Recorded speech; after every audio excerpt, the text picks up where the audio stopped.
Hello, hello, hello. I am sitting on a wet lawn, but it feels amazing. It is amazing. So I forgot to put my mosquito stuff on my legs, my all natural essential oils. So when the mosquitoes are coming, I'm gonna have to wrap it up. But at this point, looks like they're not coming. I have Gold Couture from Juicy Couture on. That this is the fake version perfume oil, but it is fantastic. And it seems to work against the mosquitoes as well, so this is very nice. Paul is in the garage doing something there, looking over my shoulder to see what I'm doing here. I'm not doing anything. Just not doing anything wrong. Okay, I'm just sitting on the lawn and trying to make a video. So that's what I'm trying to do, and I really enjoy being in the garden, and I really enjoy seeing the English laurel. Look at that amazing specimen. The English laurel in its glory, its full glory and abundance. All of those are gloriously abundant. All of those are glorious and amazing and abundant and full of life and love, and it is amazing, and it smells amazing. And there is a yellow climbing plant that is growing there, that I don't know what the name of that is. This is a yellow that grows inside of that horsetail thing with the long lance-like leaves. So it grows. You might be able to see it through those. A yellow flower that looks like ylang ylang but smaller, and it smells amazing. I think it's related to ylang ylang, and this does not grow in Germany. That grows, I think this is the farthest north on the planet where this yellow flower grows. I don't know the name of it, but I think it's related to the ylang ylang that grows in Malaysia and the Philippine Islands. And that one is quite a bit larger, like 4 times the size in the flower, and very, very strongly aromatic. And this one too. This one has a very, very, very strong, very, very opium-like sweet scent. And the air is filled with that scent from that flower. I don't know, maybe it's some kind of honeysuckle. It could be honeysuckle, actually. I'm gonna have to research how honeysuckle looks like. That could be it. Okay, so, and I see hummingbirds, and earlier I was at that wash table. I'm washing a lot of my dishes with the earth clay from the other house, which I brought with me here in a container, and that's really good for your skin, and it is good for the environment to wash dishes that way. But the gray water has to be put under the trees, so that can't be going into a pipe, because that would just clog up the pipes really, really quickly.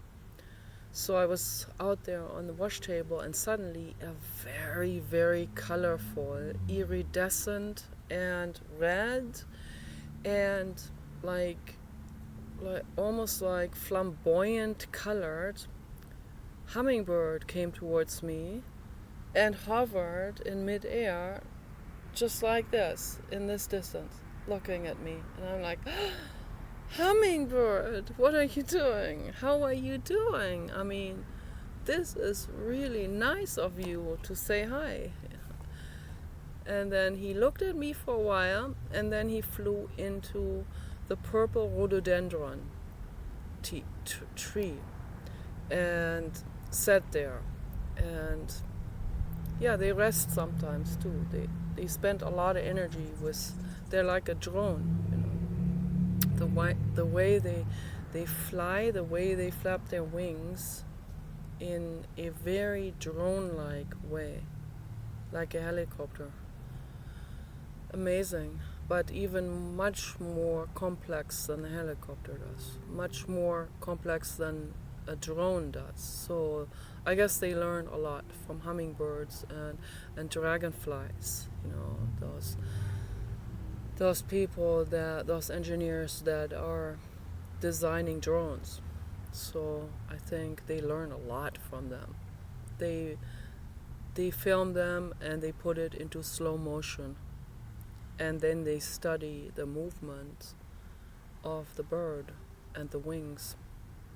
Very amazing development, evolution. Very, very amazing. So yeah, I wanted to make this grounding video today, and it's really, really nice. And I sat here earlier also, and I was earlier, the grass was even more wet, and I was standing with bare feet, just standing here and just enjoying the garden and talking to all the plants and telling them how much I appreciate all of them. And I felt really, really good. So it's really nice. And Paul mowed the lawn, and there's a pile of fresh grass clippings and some flowers and petals among it. And it smells heavenly, absolutely heavenly. And we use that for our composting toilets, and that works extremely well. So that's also very disinfectant. So it's fantastic. I guess once I have my greenhouse, I might make a video to show the ideal way of doing the composting toilets, because I guess different people do it in a different way, but the most important thing is that we do full-scale composting and for the whole planet, and that we bring all of our bio-waste back into green compost containers, large ones with holes in the bottom, and that the earthworms get into it and recycle it into fresh, black, very rich earth soil. So, and that earth soil smells amazing. That's the poop of the earthworm, or grubs, or any kind of scavenger animal. The poop that comes out of them is the recycled bio waste from humans, okay? And from the dog dung and all the dung and all the kitchen compost, all of it goes into that, okay? So period blood goes into.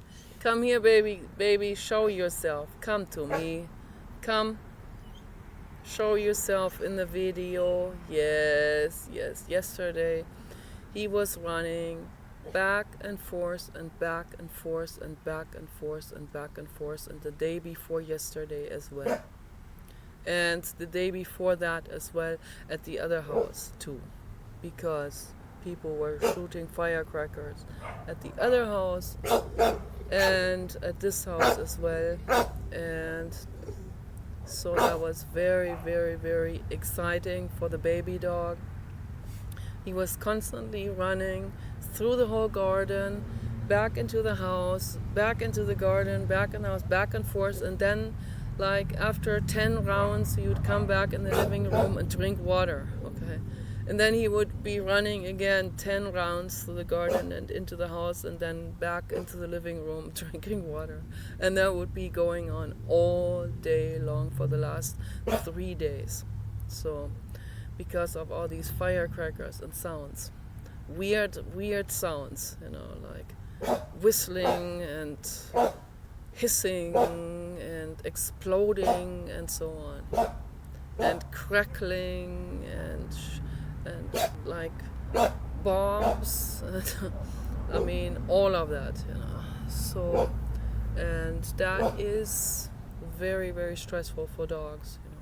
So, pity dogs, bulldog, mixed dogs, they go into a fight kind of mental state then, and it's more, I would say it's kind of exciting for him.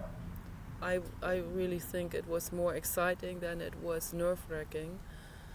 But for most dogs, it's very, very frightening. The fireworks and all of those firecrackers and stuff like this. So that's why, if I was president, I would definitely do away with all of that.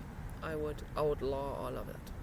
As it is outlawed in Switzerland already, has been outlawed there for a very, very long time, and I hope it stays that way. I was in Switzerland one time during New Year's Eve. Well, in Europe they don't have 4th of July, first of all, because this is Independence Day for the United States. So in Switzerland they don't celebrate anything with fireworks, and it was New Year's Eve. The snow was like half a meter or more than half a meter high. I was wading through the thick snow on that marketplace with the old ancient church from 1600 and the community building from 1600 and everything beautiful and gorgeous and old, and there was a guy from India selling hot dogs in the middle of that marketplace. Yes, baby dog. And I went over there, and there was almost nobody there on that entire big, huge, gigantic marketplace, because people were all at home and at parties and stuff like this. And I was there to see Esther Odermatt, my therapist.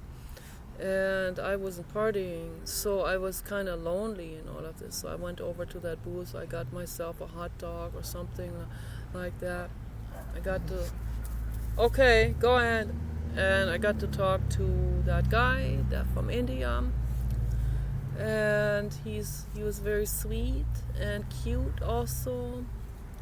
And he said, so let's go for a walk after I'm finished with the hot dog stand. I said, okay, I have nothing else to do. And so he walked me home, and he said he's going to a party now. And I said, what do you mean? You're bringing me home and you were dumping me here and you're not taking me to the party, and I have to spend the night alone in the hotel room? And he said, oh no, the baby dog is peeing on the fresh grass clippings now. Oh, baby dog, my goodness.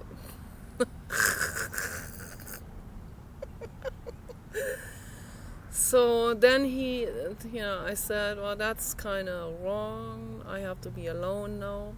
And then he felt sorry for me, and he said, okay, you can come with me to that dinner. It is an Indian dinner. We sit on the floor and eat with our hands. And that's what we did. There was one other lady from Morocco, and all the other people were guys, and it was really, really, really, really lovely that evening. Very lovely. And then at midnight, everyone was opening their windows in every apartment, every person, student and so on, opening their window, and they were greeting each other. That was so sweet. They were greeting, and people from all walks of life, people from the Middle East, from India. That was before ISIS, that was long before Sharia law and all of that kind of stuff. That was real. That came much later. That was fueled by the corporate agenda. At that time, people were nice to each other. It doesn't matter who that was. A Turkish person, a Kurdish person, an Iranian person, a Pakistani, Indian. We had some of those were. I think one guy was from Pakistan. They were all nice, and they were all university students. Okay, so I guess when they're university students, they put their emphasis in their life on learning and growing and expanding. And so the more books they read, the less religious they become. Okay, that's how it works. And the nicer they become also, and the less their ego clings to their religion. The less the less they identify themselves with anything. They just say, oh, interesting what I'm reading here. I guess the world is a lot more complex, and people are much more complex, and things are a lot more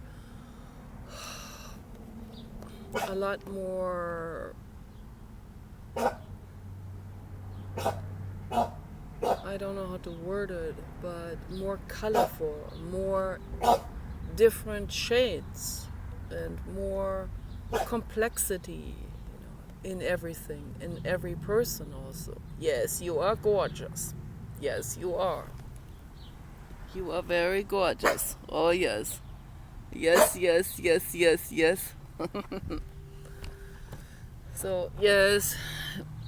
Yes, you made a pee-pee there. Yes.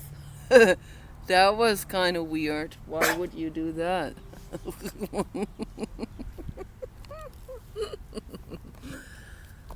So, yeah, that was very, very nice and lovely. And they opened their windows at midnight. Everyone across the street, everyone opened their windows, and they greeted each other with a champagne glass or whatever they were drinking. And they greeted each other in English, because Geneva is such a melting pot. Okay, so amazing. I was really impressed by that. And the guy from India said, yeah, they don't allow fireworks there. And I thought, wow, how cool is that? That's really cool. And there was no dog out there anywhere. Nobody had a dog outside. Okay. In Switzerland, no matter where they came from, no matter what culture they came from. It's illegal. When something is illegal, people are not going to do it. Okay, most people are not going to do it. So, and they don't allow dog fighting and those kind of things. They don't allow a dog to freeze out there. They don't allow a dog in a dog house shivering, alone, abandoned. They have good animal rights laws in Switzerland. The animal has to be in the house. Okay, this is mandatory. They have to be warm, they have to be loved, they have to be with the family, very, very important. Very, very important. And it was just so lovely, they were greeting each other, cheers through the window, with their glasses, and Happy New Year, everyone. Everyone started to turn their loudspeakers up with some kind of pop music, and and it was just, I thought, this is almost surreal. This is nice. I really liked this. I hadn't seen that before. So, Germany is way behind. Was way behind at that time. Now it's even more way behind because of the kind of people that have been allowed into the government, corporate people and religious people and Sharia law people. Okay, so that have been allowed into the government, and they're making it really bad now. They're turning animal rights that had been worked on so hard for 100 years, they're turning it all back in time. They're turning the clock back. They want to bring everything back to the Middle Ages. in Germany now. Okay, it's very, very sad for me to see this. Very, very heartbreaking, you know. Very, very heartbreaking. So I'm glad I'm here, and I'm glad I left Germany, and it's all sad. I miss Dr. Hauschka and Veleda. And Dr. Hauschka is actually from Switzerland, I think. Veleda is from South Germany. So what else did I want to talk about? There were so many things that were going through my head. Last night I cried really hard because Danny got married and I felt so rejected and abandoned. Made me cry so hard. And as always, I talk to my computer while it's completely turned off because I know it's still recording everything. That blue light here is on. You know, I wonder why. And well, the haters have leaked it out. I'm not like irrationally paranoid. They have leaked it out to me, so that's how I know for sure what they hear me say. Okay, so I put this thing here over my camera. Obviously, I'm not letting them see everything anymore. This is really nice here, getting grounded. Feels really, really good. I feel good, and whenever I feel good, I need to really cherish that moment, and I need to say thank you, thank you, thank you, thank you, thank you, thank you, Blue God, the infinite cosmos. Thank you, thank you, thank you for everything and everything and everything. For all life, there's two. The Blue God said, of course, you're welcome. Oh, this is fantastic. This is absolutely amazing. It's amazing. Amazing, the smell of life and abundance and love and fertility, you know? This is amazing, all of this. Absolutely amazing. The English laurel, I love you, all of you, you know? Oh gosh. Amazing, you're amazing. All of you. Beings, existences that give us oxygen to breathe. A nice aroma and flowers. Fantastic, absolutely fantastic. We need to be grateful, you know. We need to be more practicing gratitude. Very, very important. Okay? You don't have to belong to a specific demographic or a specific group of people who like make more money or something. No, it doesn't matter where you live, what your background is, how much money you have, or if you don't have any money, you can just go out there into a park. You can do that all the time, particularly if you live in a warm climate. You can go out every day. You can sit on the lawn. You can meditate. You can pick herbs. You can make yourself herbal tea. There are so many things you can do. You know, you can pick dandelion and make a salad with that. That's a liver cleanser. It's amazing. So many amazing things that you can do and appreciate. But I see that, unfortunately, a lot of people don't appreciate it. And they're so swept up by society's standards and society's permissions of what you are allowed to do, how you are allowed to dress, or how you're allowed to talk, or how you're allowed to walk or move your body or whatever, you know. It's like, people will laugh at me if I do belly dancing, for example. You know, why? It's good. It's good for you. So,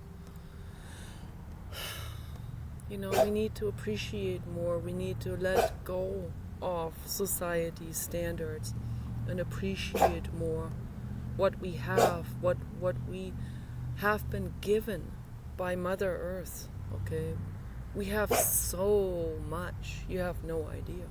We have so much abundance on this planet. Appreciate it. Okay, meditate. Stop the alcohol. Quit it. All of that. Quit. Dr. Scholl's always said, Dr. Richard Scholl's always says, you need to write it down on a piece of paper. Quit doing what makes you sick and start doing what makes you well. Okay? It's so simple and so important. Okay? You guys take care. Bye-bye.